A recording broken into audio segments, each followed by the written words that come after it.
So we're almost out of time. I want to talk about you now and how you ended up getting this level of understanding on all the different aspects of licensing and bringing the product to market.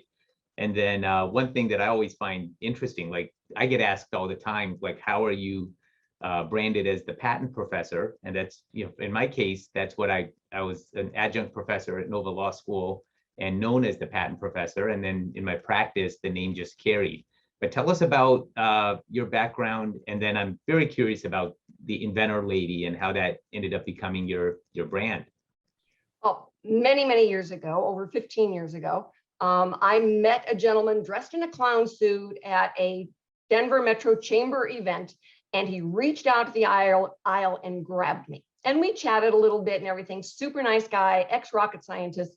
I knew him until he passed away, but he convinced me to go to an inventor meeting because we were a service provider. And so I went, and you know, much to everyone's surprise, I sat there and I was quiet for a long time. And I rode all over the state with 3 senior inventors, engineers that had multiple products in the marketplace. And I learned from them. And one of them was a licensing agent, took me under his wing. One of them was a patent attorney. One of them was an engineer, and they all had products in the marketplace. So I listened, and then they sold me the licensing business a few years later. So I learned from the best and traveled all over, talked to a lot of people. Well, they complained about these inventor meetings that we were going to.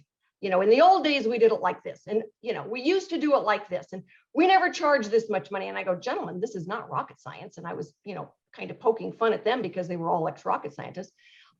Let's just start our own group. And it's like, oh my God, there was just silence in the car. You know, and I promised them that we would never charge for our meetings, and we never have. They have all passed on. So, you know, we've kept that promise to them. Otherwise, they are going to haunt me in my sleep. But that was the beginning of the Inventors Roundtable. And now we reach out all across the country, and we do not charge. You can find guest speakers in a lot of different places. We have open conversation for the inventors so they can ask questions, they can get information and resources.